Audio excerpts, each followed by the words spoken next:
Started. So while we're kind of waiting, we do have a little bit of time to do some introductions. So I don't know if we want to start very briefly, just name and organization you're with. Jenny, you want to start? Sure. Good morning, Jenna Beckler. I'm with the ECC Foundation. Lisa Ellis, I'm also with the ECC Foundation. Debbie Curtis with 14 Brock. It's for mental health and suicide prevention. Nick Briscoe, school counselor at Clarence High School. Heather Williams, I'm with Erie County Child Protection. Cynthia Phillips, licensed clinical social worker. I have my own private practice in Elmont. I also work out of the Family Support Center. Christy Moscato with Person-Centered Services. Karen Reisdorf with Parent Network of Western New York. Bob Altieri, the councilman here in Clarence. John Kinney, the director of the Town of Clarence Youth Bureau.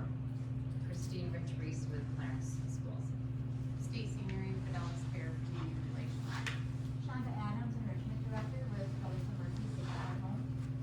Michelle Vanderpoort, Enrichment Coordinator for Memory Care at Brothers of Mercy. Good morning, Liam O'Matney, Director of Marketing at Brothers of Mercy. Good morning, Ann Rossetti from the Prevention Council of Erie County. I am Kathy Flenchy. I'm an occupational therapist at a small practice called Connecting Kids. Flora Pitak, Villa Maria College.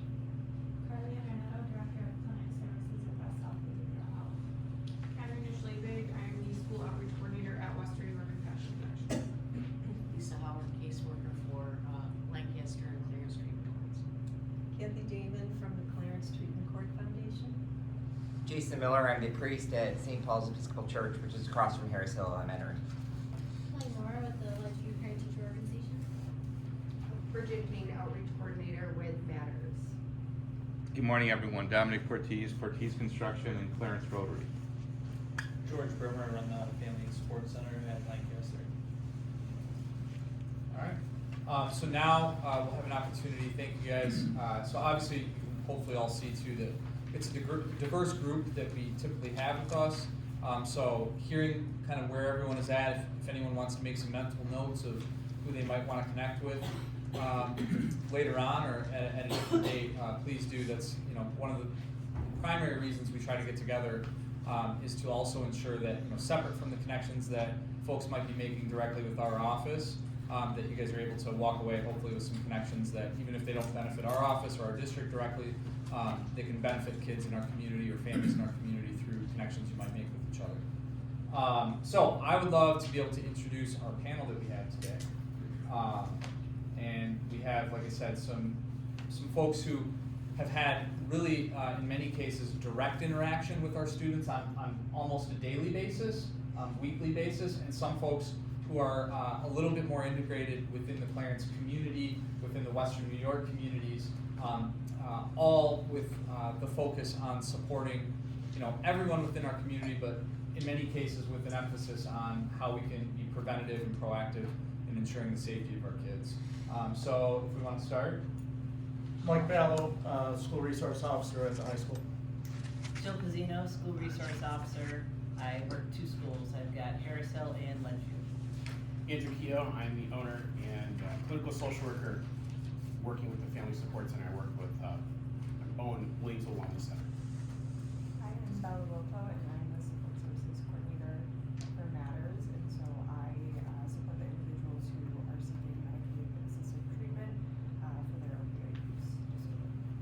Hello, my name is Cheryl Cantlon. I'm the co-chair of the Clarence Conservation Advisory Council. All right, and like I said, Julie Palmer, I know is running a little late, but she will be here soon. And she's from PATH, which is an organization that not only supports victims of human trafficking, but also does a lot of proactive education within the community, and has also came into our schools, has presented to our staff during staff development days, and has also presented to students just on online safety and some of those topics to some of our high school health classes. So Julie's a great resource, and hopefully we'll be able to see her soon. So if anyone wanted to share, because some of our roles might be a little more obscure and less straightforward, and even for our SROs, I think we might have a general idea of what an SRO might do, but if in a very brief manner you want to each describe a little bit about your roles specifically and how they're kind of focusing either directly or indirectly on addressing some of the safety here in Clarence. So, yeah, if that's SROs want to start, sure. I'll start. So good morning. The role of the SRO is quite unique. It's not just a security officer, which sometimes people think when you see us stand at the schools. There's so many things that we do. So some of the examples of what we do, the obvious things is we're maintaining the building safety for all the staff and all the children. Some of the things we do is like checking doors, checking windows, but some of the things we go beyond that is something as simple as like we work with the camera systems, we work on ways to make improvements. Things that we see that maybe you may not see that like, hey, this is a good idea. Like when I came in last year, I started looking at it from the point of view of what can I do to keep us moving forward with safety, because that's always our goal, each step to move forward. So that's some of the basic things that we do. But another big thing that we do as a role as a school resource officer is sort of like as a counselor, and people think, well, for the kids, it can be for the kids, it can be for the staff, it can be for the parents. We never know what role that will come up. We work with the kids because as young as I have in the elementary, people think, well, are you doing much with them? It's making that positive association with them so that by the time they get up to Mike in the high school, they already understand what a school resource officer is, and it's someone they can go to, it's a trusted adult. Because you never know who that trusted adult's gonna be in the school. We don't care who the kid finds as a trusted adult. It could be a teacher, it could be an aide, it could be a custodian, it could be an SRO. We're just hoping that a kid can find that trusted adult. So that's a role that we take. We also take an educational role in the school. So any chance we get a chance to do something like this to provide education, or even in the classrooms, we can read a book, we can let kids know what is law enforcement. It's more than just, sometimes parents want to be like, oh, don't let the police arrest you. We don't want to give that negative connotation. So it's coming in and showing the positive aspects that we can give to the students. It's also there for our teachers and our parents as well who might come to us for education. They might have questions about speeding tickets or domestic situations or an accident that they've had. So we're quite a wealth of knowledge based on the years that we've had in law enforcement with the state police and our continuing education that we try to do. So there's a lot of avenues we do. It's not just standing there as like a security guard. It's really, we're trying to really get well involved in the schools that we are. And you will see if you come to the schools how well involved, because the kids know us and the staff all know us. Jill mentioned the classroom, the business, one example, the business law class at the high school, we were in there last month, or the month before, for 3 consecutive days, doing question and answers and doing presenting on search and seizure, different stuff. And I will add that with the collaboration with the town and the school, we now have 4 school resource officers, which is absolutely amazing. And between, you got 3 retired troopers and a retired detective from the sheriff's department. Between the 4 of us, you have over 100 years of law enforcement experience, right here locally in Western New York. And just the reaction time when we can deal with stuff. We had an incident that came up last week at the middle school, and the state police notified me, and within 12 minutes, the whole thing was solved. And I don't think that would have happened without the experience that we would have had on our side of dealing with this. Good morning, Andrew Keogh again. As a clinical social worker, I work collaboratively within the high school and the Family Support Center. 1 day a week, I'm actually at the Family Support Center seeing children from 8 o'clock in the morning till 4:30 in the afternoon. Just helping in whatever way I possibly can. So I think a lot of people here in Clarence are familiar with Matters harm reduction work. So that is one aspect of what we do. We also do a connection to treatment.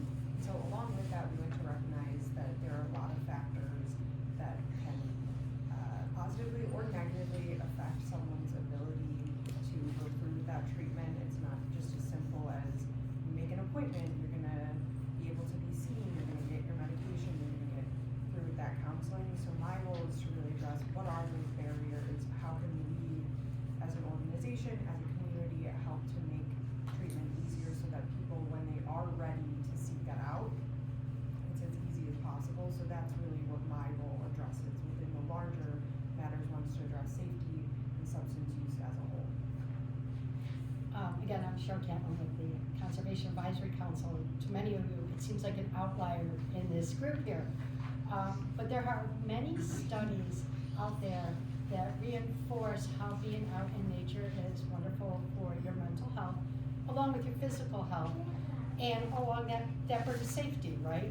You feel safer when you feel better. So we feel that's very important, and it's great in the town of Clarence. We have several, I think we have 9 more like organized, parks in the area, but we also have some nature areas too. So our council kind of, you know, we work with the town to not only make sure that all our parks are safe and workable, but we also want to make sure that you can enjoy, everybody here can enjoy nature. And we see that as more of an educational thing for us, so we do have a Facebook page, and we try to put out not only just general information about you know, nature in general, animals, plants, trees, and so forth, but we also put out some education on how to interact in nature. A lot of times people I don't go out because I'm afraid, and we don't want that. We want people to be able to go out and enjoy it, respect nature, be able to interact. The animals are going to be out there, but we want you to be able to safely interact with those animals and not be fearful and enjoy your time out there. Excellent.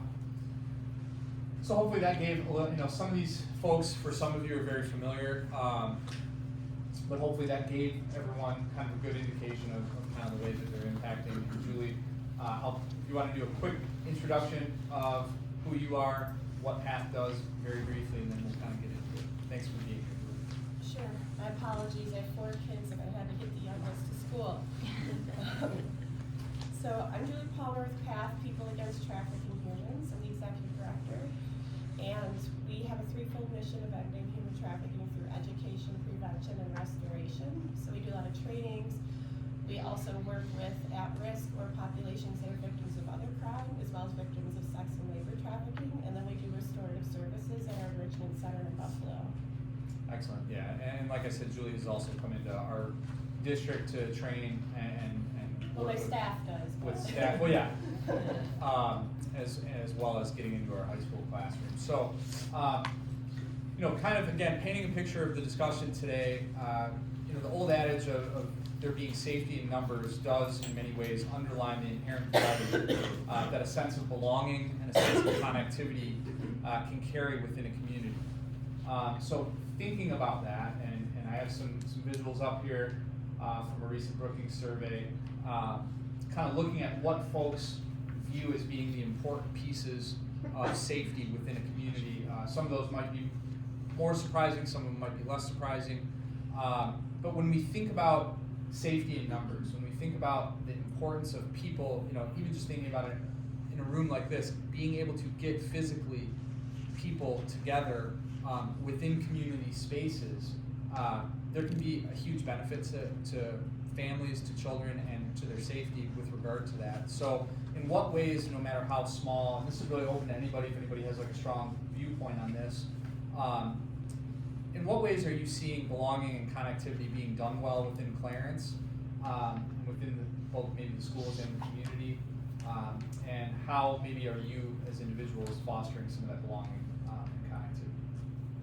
I know in the school, having the relationship that I've witnessed with the counselors and the students is absolutely amazing. It's, you know, it boggles my mind that they know every single kid and pretty much what's going on with each of the kids and who has issues that may need to be addressed, that may be impacting academics as well as social and emotional well-being. You know, that's one of the coolest things I've seen in my experience with the high school. And feeding off of that, I know from working with our counselor and our social workers, it's amazing if we see something that happens from the police side, we can go to them and they'll know if it wasn't on their radar of that kid, they know they can pick up that kid, check in with that kid. Something that's like that connection that they make that goes from something that might have occurred at home that then continues into the school to make sure that that kid's addressed. So that's something they do for a connection that I see that goes off of your. Yeah, so I think kind of what I'm hearing too is that the idea of, if we're gonna try to create safety and a sense of belonging for our kids, really as the adults, as the helpers, as the people that are gonna be facilitating some of those things, like we need to be able to be connected and have a sense of belonging with each other, because without that, it becomes very complicated when, you know, an incident does happen, or when there's a situation that maybe requires more support.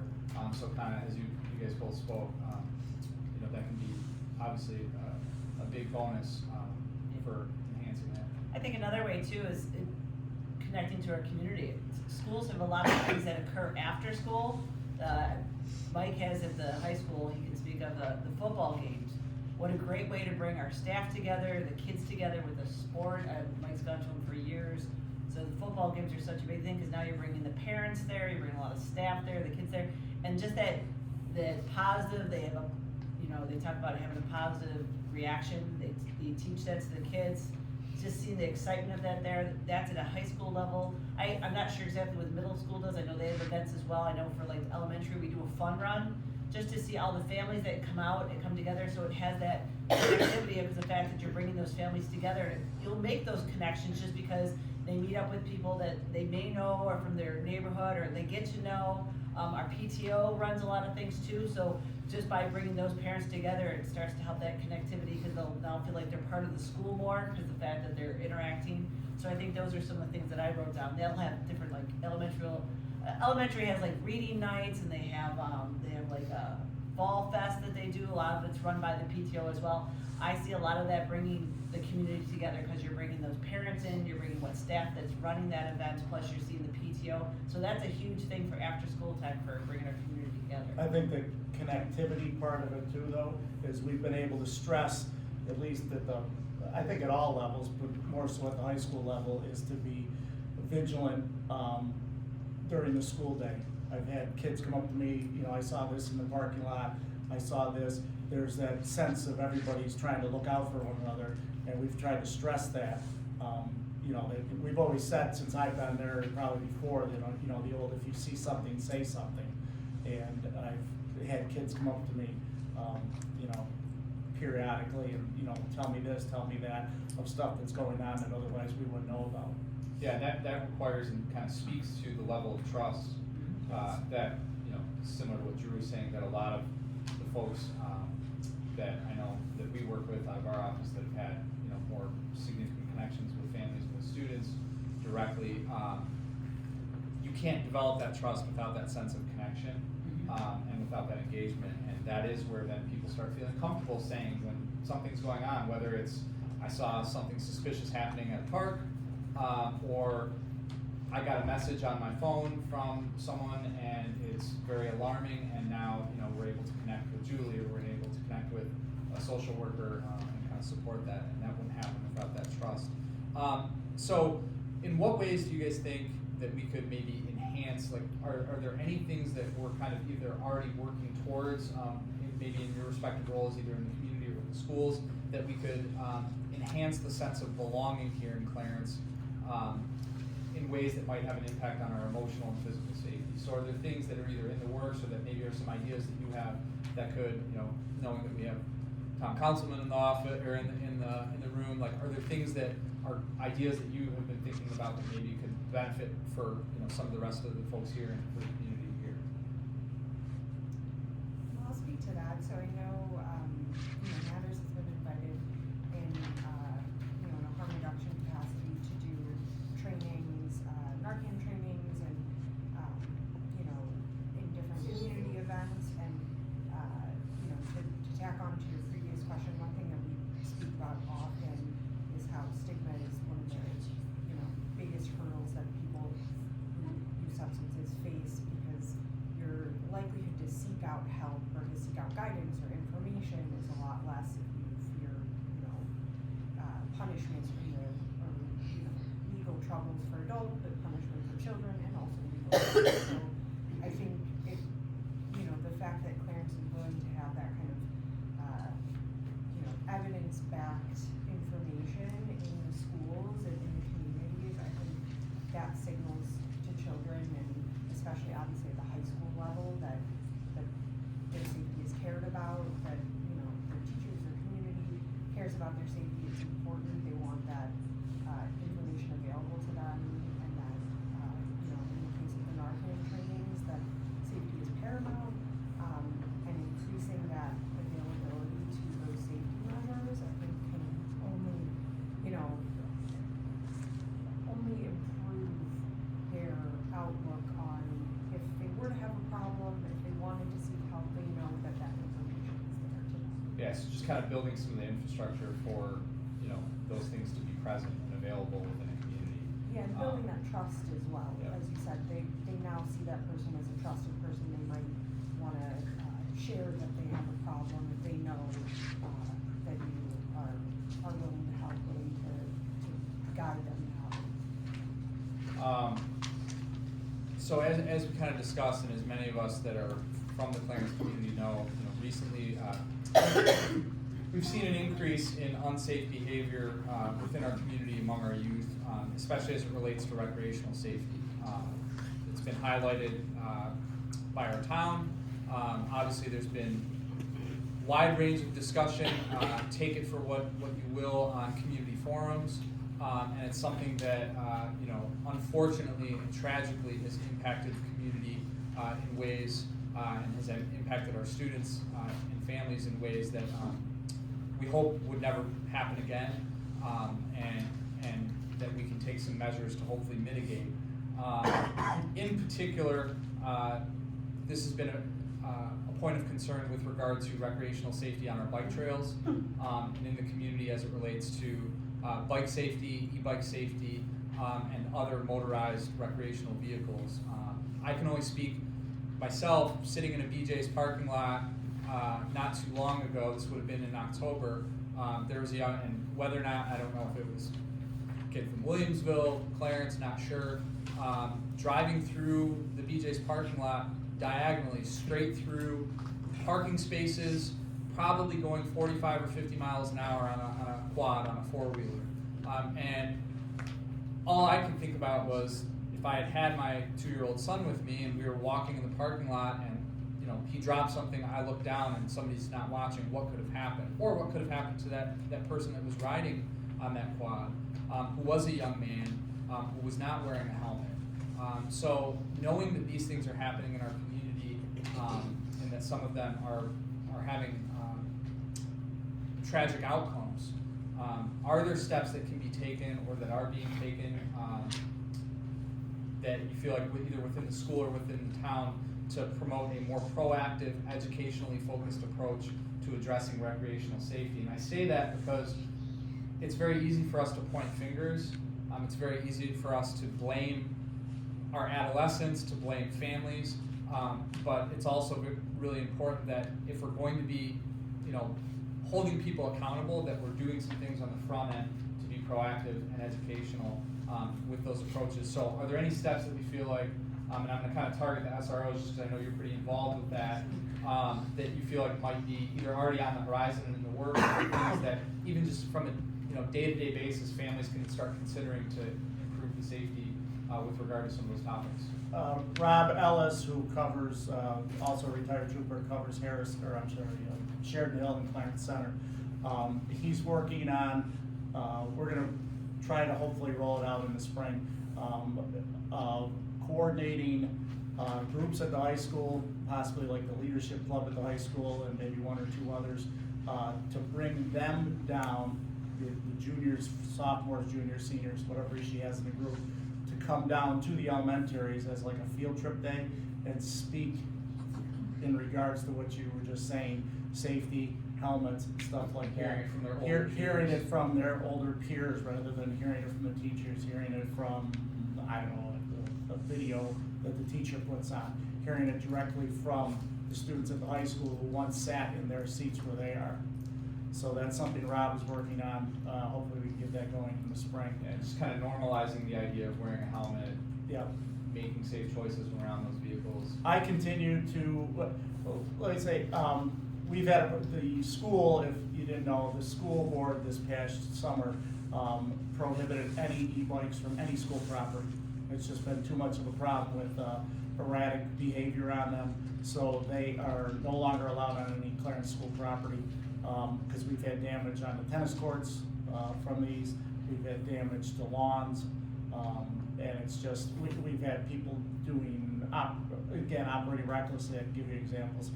So the school board decided to ban all e-bikes from any school property, which hopefully will keep anything more disastrous from happening that we've had elsewhere in the community. I also continue, I think it's been like 8 years now, do a parking lot safety course. Sounds silly, some parents think it's silly, But what we did is, you used to have to pay $50 for a parking permit to park on school property. We eliminated $50, instead you have to sit through and listen to me for 45 minutes. I can tell you though, that doing this, 5 years ago, we had 18 accidents in the back parking lot of the high school with 300 cars of, I always tell the kids, there's 300 of you. You have, some kids are trying to figure this out. I said, there's 300 of you. You have about 250 years driving experience between the 300 of you. They don't get it. Yep. So we had 18, until, it's unfortunate we're having this today, Thursday was the first accident I had all year in the back. We were good until last Thursday. Until somebody had a problem turning in and sideswiping somebody's car. So we've gone from 18 5 years ago, the last couple of years, usually around 7. So we better than cut it in half. So hopefully what I'm doing there is getting out to these kids, and it's working. Like I said, the biggest thing, just go slow. Yeah, and on that topic of, what the point you made about doing the parking lot safety training, like having more opportunities for education, I think is really important, because kids are not going to just all of a sudden just stop driving. Like it's always going to be a risk that's involved with having high school students driving in spaces, or even parents, and the same kind of applies to having our beautiful green spaces that we have here within Clarence. So being outdoors, whether it's hiking, fishing, taking your dog for a walk, there's always going to be an inherent risk when we enter a natural environment. But are there any considerations, Cheryl? I'm going to kind of speak to you, just knowing kind of your role with the Conservation Council. Are there any considerations or improvements that could be maybe considered with regard to some of our green spaces within Clarence that might improve safety for those that use them? Like you spoke to, education is a big key, and I'll put on my industrial safety cap for a moment. I'll give you a quick rundown. I worked in the chemical industry in R&D for over 30 years, and I worked with very hazardous and toxic materials. And by doing that, I'm here because we had a well-vetted safety system. You had engineering controls, which are making sure the equipment you use, be it a bike, your hiking sticks, your shoes, your backpack, are all in good working order. You have the right tools for your job. You have a compass, you have a charged phone, you have a flashlight with you, you have a map, it always helps. You have water. You communicated out things to others. Communication is huge when you're talking about safety. Everybody needs to know that where they are, where they should be, and that needs to be communicated out. If you cannot communicate out to people, you can't tell them if you're hurt, they cannot tell you if they are hurt. The second most important part is administrative control, are your rules, your SOPs. You have to have rules. They cannot be so onerous that you cannot follow them. So that KISS theory everybody's heard of, keep it simple. That is extremely important. People are not going to adhere to things if they're too complicated, or they're just too onerous. They're just not going to do it. That's human nature. You obviously need the enforcement part, where our SROs kind of help with some of that, and our law enforcement with things. But you can have all those things in place if you don't have personal protective equipment. Your helmet, your knee pads, the things that protect you, your sunscreen, your insect repellent, and I'm referring to outdoor stuff. Stuff happens, and we all need to kind of be prepared for that. And the biggest takeaway was always, safety's first, but everybody's accountable for safety, whether it is a 3-year-old or a 99-year-old. All have an important part. It's not always an equal part, obviously, but everybody has a part in safety. And by doing that, it brings community together, because you're not only thinking about me, because what I do can also affect other people, and my community at large. So this is kind of something that we have to get out there, and a lot of it comes through education. We have a Facebook, like I said, we have a Facebook page. We put things out there. I know the school has, through the PTOs, they have their newsletters. anything that helps to get the word out there. But you have to have it out there, you have to communicate it, and it needs to be consistent. You know, when we're thinking about recreational safety, obviously we're fortunate that we live in a community where a lot of our, I mean, if you, especially in the summertime, if you go around, walk around Clarence and go to the parks, you do see kids out. There are kids accessing our green spaces, accessing our public spaces, and getting outside, which is amazing to see. You know, we had a recent event at the Nature Center where we had over 100 families, probably over 400 to 500 people there. And it was great to see, especially it was pretty cold, but to be able to see kids getting out, creating some of that connectivity and that sense of belonging that we talked about. But with that being said, it's also important to remember that many of our young people, even some of those who might still be getting outside quite a bit, are spending quite a bit of their recreational and social activities in the digital space. So when we think about a lot of our young people spending a much larger percentage of their time in digital spaces than maybe all of us did at the same age, what are some of the situations, and I'm going to ask Julie, just kind of with your background, what are some of the situations, activities, and maybe even specific apps that you feel like are most negatively impacting the safety and well-being of young people online? Yeah, it's a big question. It is. So maybe just activities and situations. Yeah, so I've done a lot of trainings with FBI, Homeland Security. They have academies. I've done both of their academies. I went to an internet safety training, just educated myself.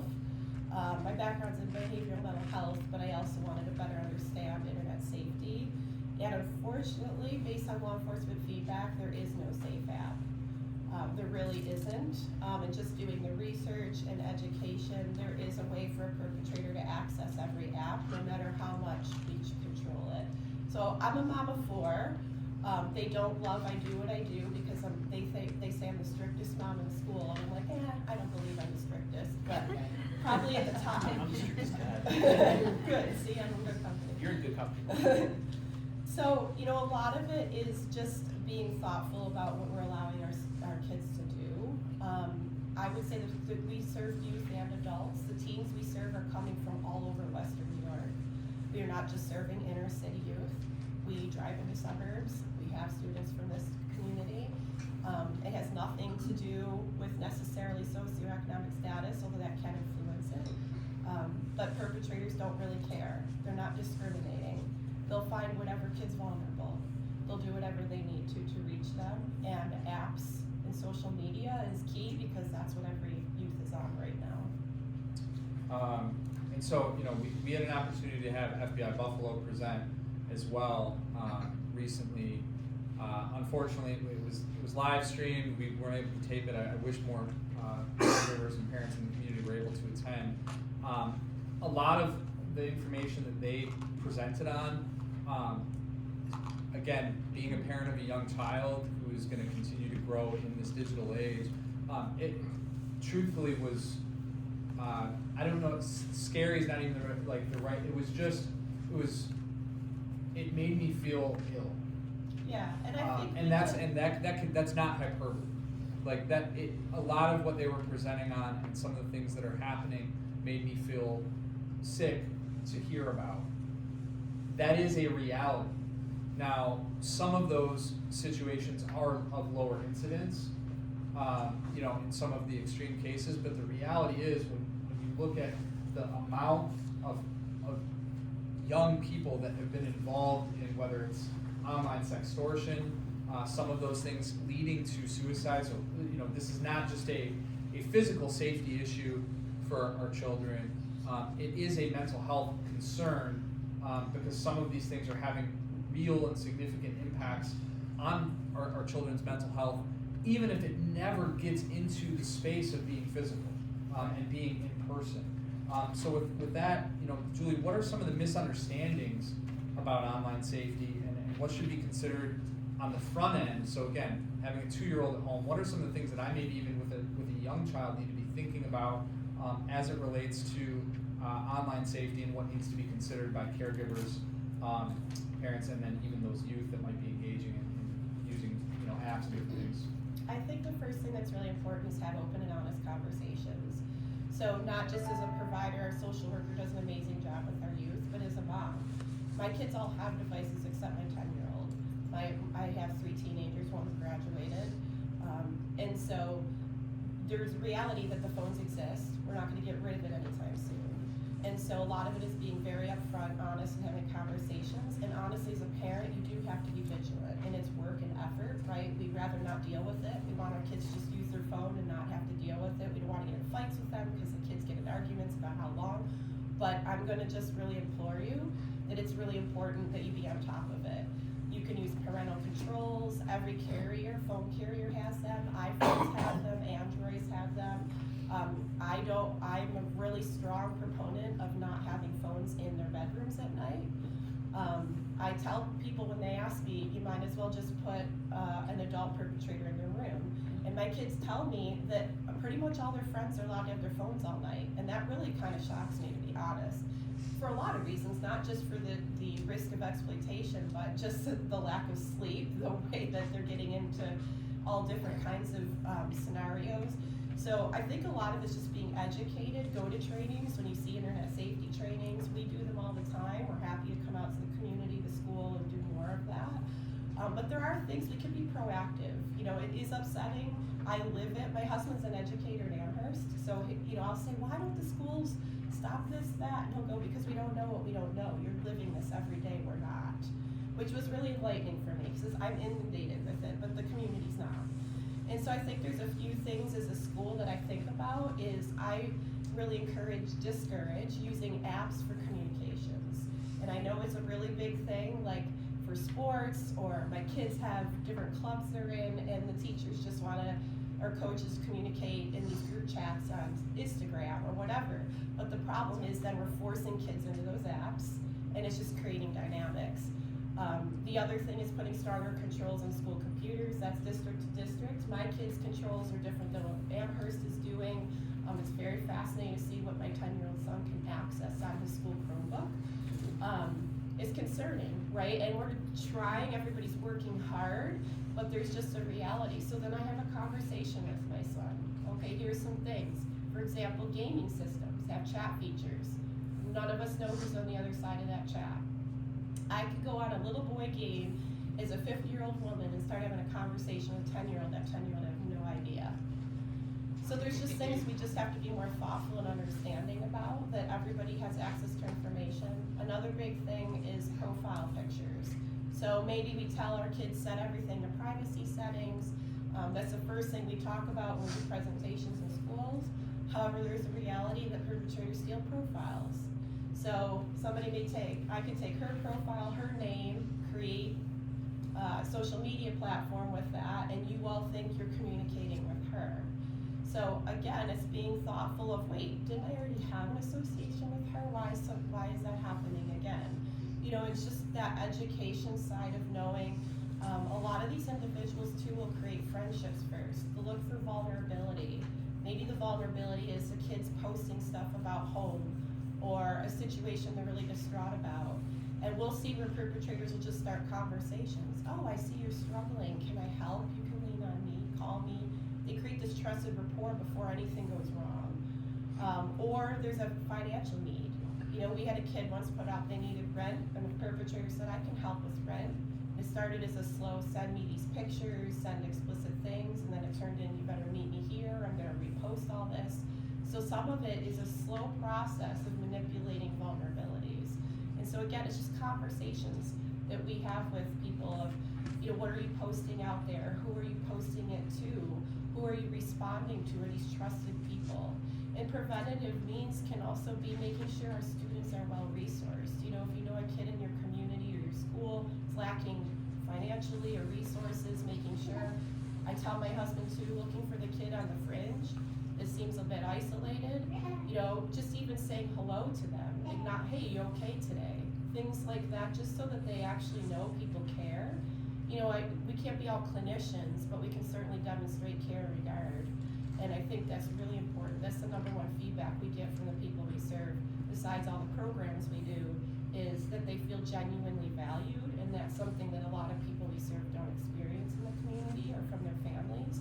And so I think that's also key, each of us can do that. We can notice somebody that's struggling and give an extra investment. Yeah, and I think that kind of segues really well into kind of the discussion around you know, that we had previously around connection and belonging and the impact that that can have, and that it doesn't have to come from any one specific person. And really, the more people that are being involved in creating belonging in a child's life, you know, obviously we're trying to focus a little more out of our office on welcoming, you know, families that might be new to the district. So being able to, you know, identify vulnerabilities. I know, you know, Penny does a phenomenal job being able to connect with families on the front end, make sure that some resources are in place, so then we can eliminate, you know, some of those gaps that might be making someone more vulnerable, and then leading them into, you know, potentially, you know, if not dangerous, certainly consequential situations.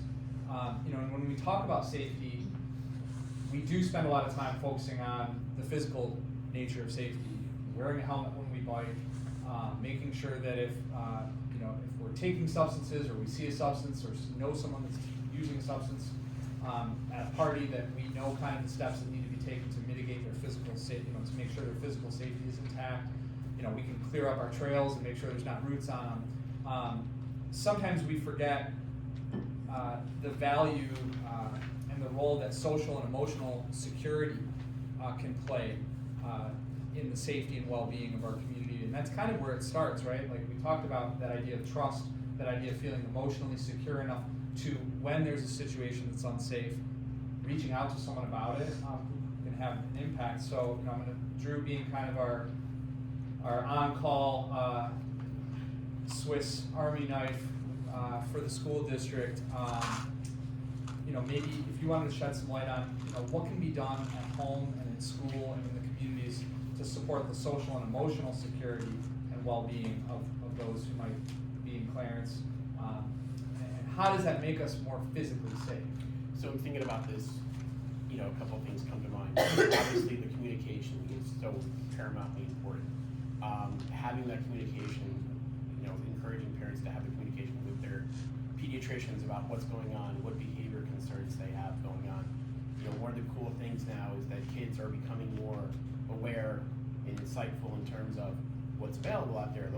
They'll play Dr. Google and find, hey, I think I might have a problem, then go talk with their parents about that. And again, vice versa, when the parent has a concern, sharing, you know, putting information out there, using social media as a means of communication. One of the things, you know, I've seen in my own practice is that, you know, somebody puts a post out about, you know, a clinician, and suddenly that clinician gets 6 phone calls. You know, which again is very, very cool. The community is putting information out there. My biggest thing is just communication. Again, the other nice part is that doctors now are doing the PHQ-9, which, if nobody knows, that little questionnaire you do when you go see your doctor is kind of a screening for depression. Our office is one of the places that a lot of doctors will call when somebody answers, you know, too many yeses on that questionnaire, to get them linked up with clinical services and address Just whatever having the concerns. appropriate screening tools available, you know, and I think the important piece that you talked about too is just doing that in settings that people are already at, you know, and it doesn't necessarily even have to be a formal screening tool. Our school, you know, we have a school counselor here, you know, we have social workers, psychologists in the schools, but we also have, you know, just everyday folks that at minimum can ask a child, how are you doing today? Notice some of those changes in behaviors, or if not a child, even just a community member. Again, we've had situations in our community unfold that have had tragic endings, that have had consequences that went beyond even maybe the individual or the families that those things impacted. And we do have the ability to have some insight as even individual community members on, were there things maybe that could have been done in advance to just check in and see if that person was doing okay. So, you know, I've had situations where during the pandemic, I remember there was a situation and several of my colleagues knew I was somehow associated with Clarence.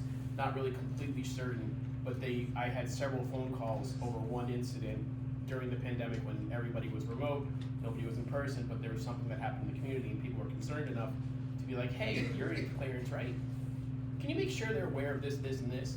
Which again, that communication is just so paramount, and not being afraid to reach out and saying something when, you know, you have a concern.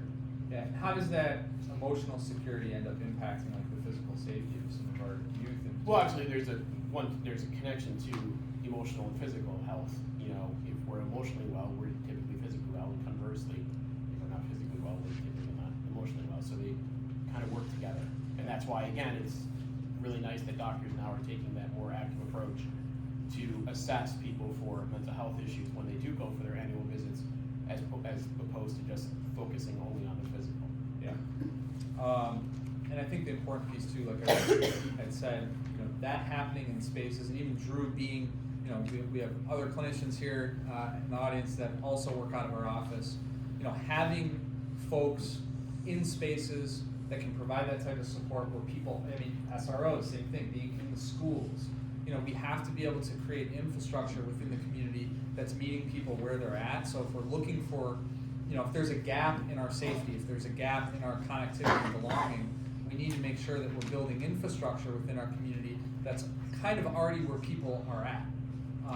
Rather than reinventing wheels, we're trying to see, okay, if people are already going to their pediatrician every few months, you know, every year, that's a lot more logical of a place to try to kind of insert that support or that screening. And the same would apply to our schools. You know, our schools are a hub for so many of our families. In Clarence in particular, you know, we lack a formal community center.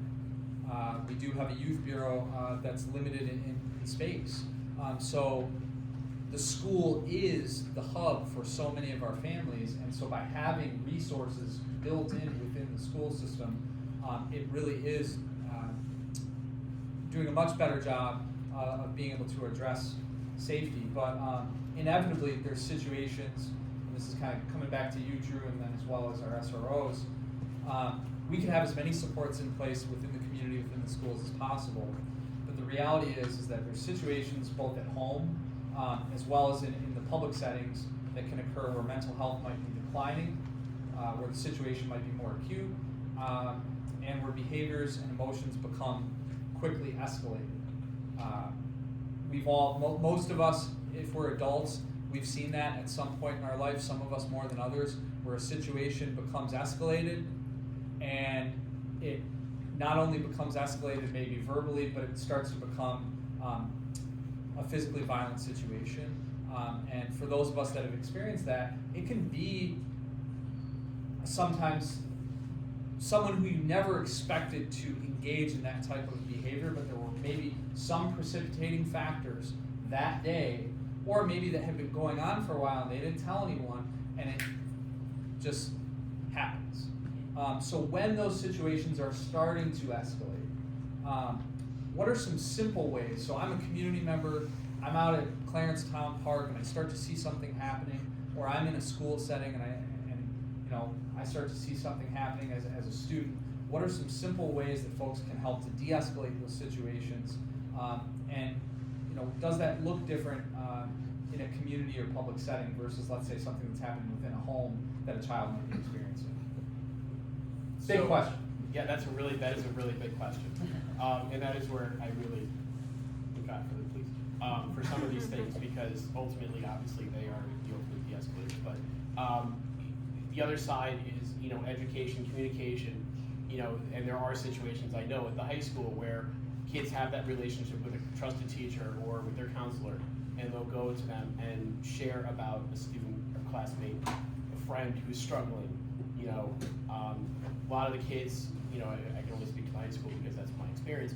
You know, 988 is the hotline number.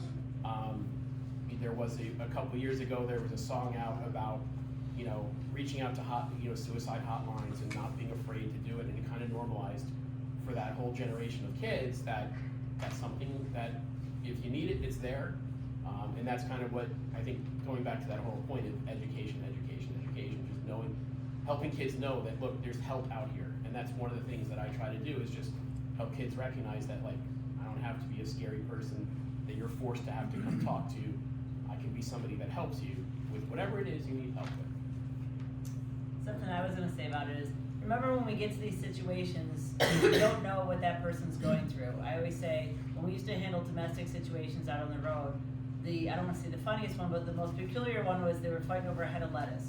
Was it truly over the head of lettuce? No, but that was that final tipping point. So when you get to these situations, as you're observing them and you want to intervene, don't worry about what it's actually about. Just know that they've reached their maximum point of what they can tolerate, and that now they're having a crisis. So now at that point, we're trying to figure out how do we handle that crisis. So at the point that you see that people are like, well, can I intervene? Should I intervene? What should I do? You have to decide what's best for you. So if you feel as though you have the skills or you've been trained in some way and that you can intervene, by all means use those skills. But if you're just a person, you're like, I'm not really sure what to do, the main thing is when you're talking to the person, lower your voices. You know that if I started yelling at you, you're gonna start yelling back. So one of the things we do with someone is, if we get to a domestic situation, we immediately bring the tone down. Start to settle things down, give the person a chance to talk. If you're willing to let them talk, you'd be amazing how much by them being able to vent about what is going on will help de-escalate the situation. Don't be confrontational. You don't have to determine what's actually wrong in that situation, whether they're right, whether they're wrong. That's not the point. The point is they're at the point of crisis, where they're at that point of that maximum. We don't know where things are turning at that, so it's non-confrontational, lower that. Make sure you're safe. We always want to keep you safe in these situations. It's very important. We don't want you, if somebody, for say, a poor example, standing on the edge of a bridge, we do not want you to join them on the edge of that bridge. But you can stand from a distance, keep yourself safe at that safe distance, and have a conversation with them. I had that in my career where somebody was doing that, and it was just taking that moment to talk with them until they were able to come back over to the right side of the bridge and to get them services that they needed. Also, keep yourself safe. Notify your closest adult. If you're somewhere and you're having a conversation with that person, make sure you get somebody else informed so they know that you're dealing with that. You get another adult on board, get a hold of the SRO. We are trained in dealing with these things. And in worst case scenario, you're out somewhere in public, you're not sure. I used to always tell people, be the best observer ever. Like in any situations that you're dealing with. If you don't want to get involved, you can be my best witness. Because when we show up, what are we looking for? We're looking for people to witness what was going on. Take notes, keep track of things, be the best witness, and call 911 if you're out somewhere. There's a crisis situation that necessarily you don't want to get involved in, but make that phone call. Don't presume that somebody else has called. There's that system where it's like, well, someone else is taking care of it. 911 doesn't mind if you get more calls than necessary. We'd rather get somebody involved in that situation before it escalates and becomes a bigger problem within the society. Just touching off what Jill said, a big thing that I was able to put in place 9 years ago when I started is contacting the Sheriff's Department, getting access to their calls. So all four of us, when we come in the next day, the weekend, some things we every year I send an email out beginning of the school year to, we have new troopers, new sheriffs, detectives, new guys that work on the road, to get our names, our phone numbers to them, because we try to communicate with them that if they're somewhere and they need us, information, you got a missing kid, whatever it may be, please call us. But on the reverse, if you're dealing with something, if you have time, which isn't always the case, we're always the last thought. Give us a call and let us know about it.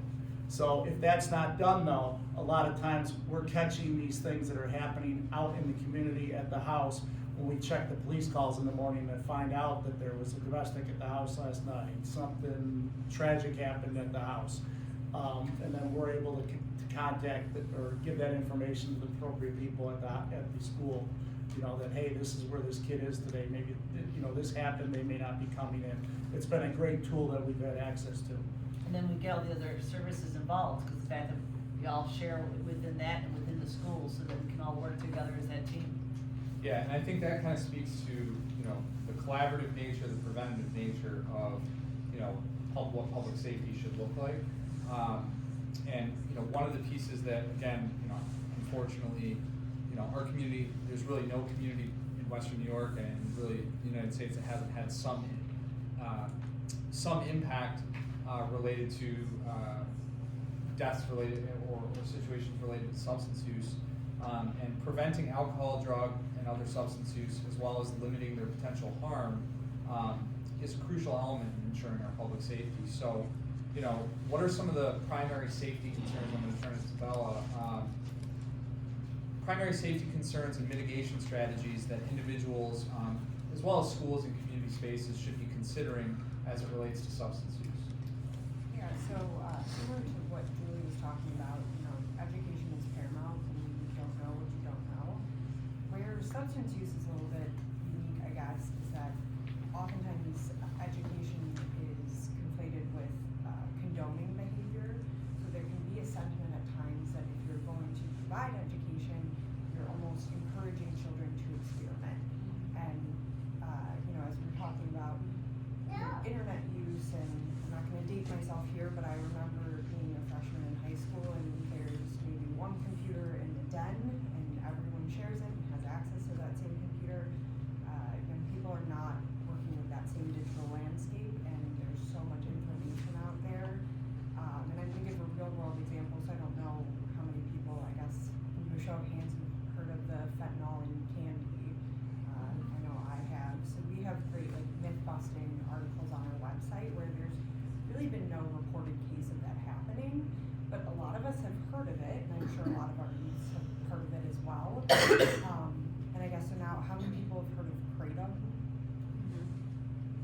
So we're seeing a lot of danger in Kratom, but the amount of articles and information I'm seeing out there in the community about Kratom versus fentanyl poisoning in Halloween candy has not been similar, and that's even someone who works in this space. And That's great. To be clear too, Kratom can be sold, like, from an accessibility standpoint, can be sold at local smoke shops. Yep.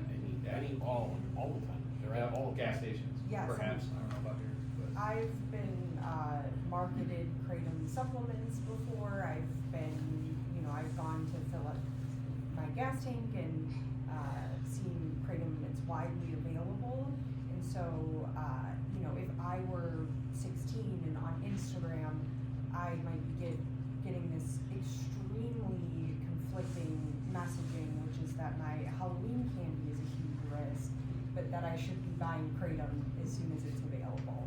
So those are things where the easiest way to help your child in that instance when it comes to safety and substance use is just, and again, we have, articles that you can print off and even one-pagers or just myth-busting information as simple as, what is Kratom, or, can you be poisoned by fentanyl by touching it?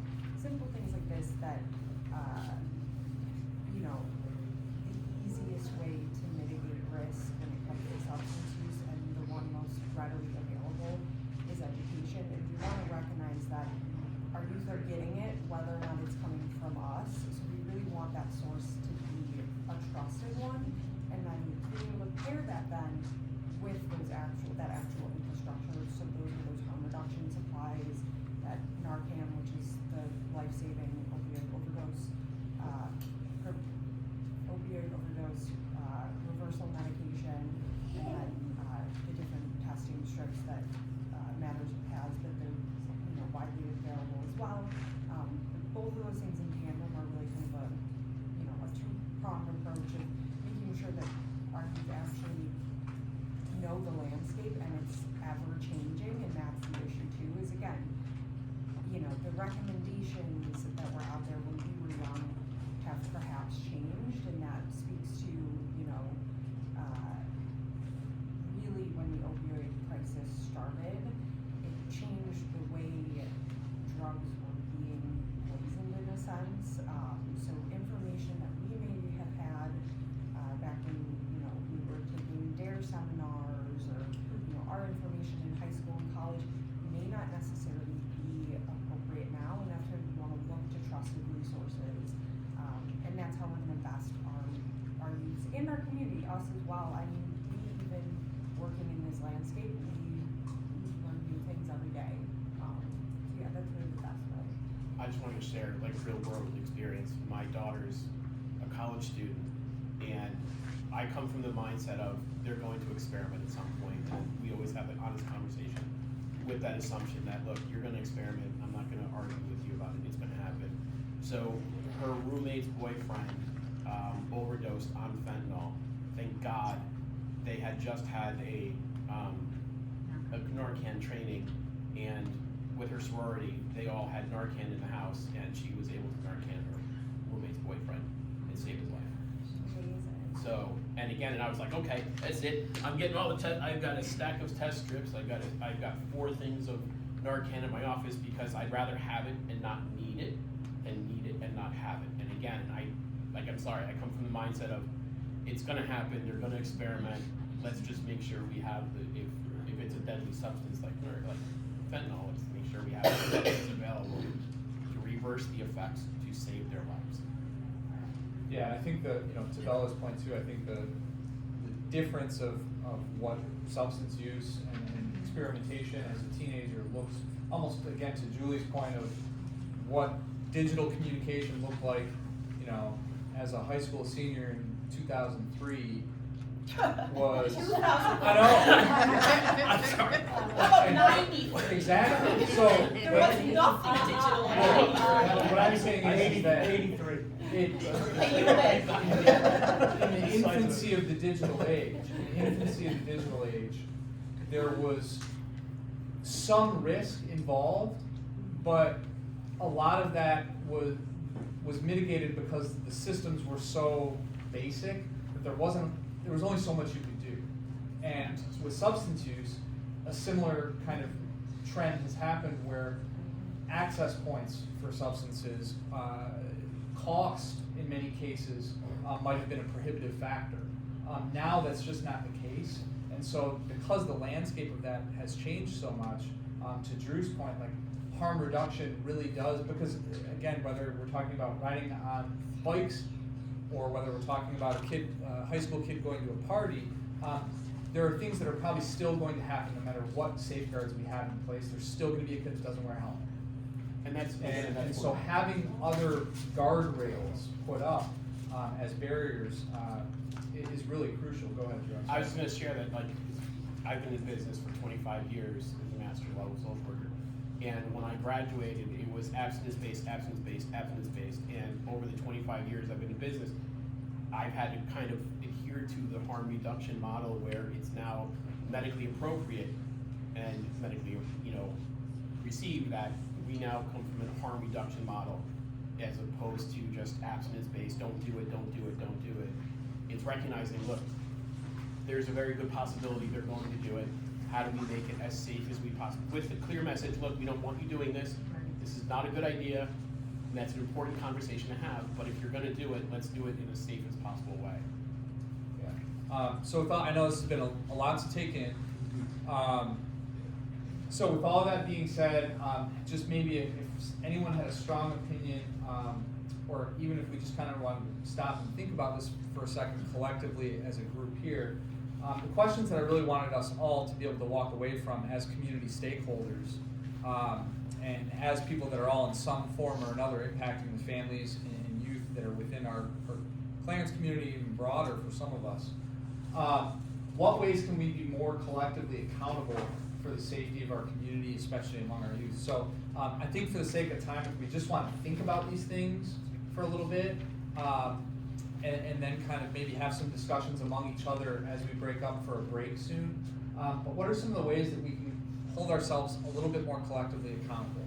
So we're not just saying, here, Drew, it's all on you, you're the expert. Here, there's a crisis happening, Mike, take it away, deal with it. I know someone that has substance use issues, okay, we're gonna send them to Matters and they're gonna be the only person dealing with that. How do we take more collective accountability for the safety and well-being of our youth in particular? And then on top of that, especially for some of the people that have more influence on policy within our communities, policy within our schools, what changes in policy and in infrastructure and also in our mindset are we willing to make sure that our community is becoming safer? And that's not to say that Clarence isn't. I think if you were to look across the board, Clarence is a pretty safe and amazing place to work and to live. But we have had situations that have occurred within our community that we want to make sure are mitigated, don't happen again. And so we want to think about, are there people in this room that we can start developing partnerships with in a more intentional way that can maybe change the policy or the infrastructure or a mindset within the community, make it safer. So I just want to thank everyone. I know I want to be respectful to the people that are going to present a little bit later and the fact that we need a break. But I want to thank everyone for joining the panel today. And all their information is there too. So if anybody has any questions, feel free to reach out to them too. But I just want to thank you guys again. Appreciate it.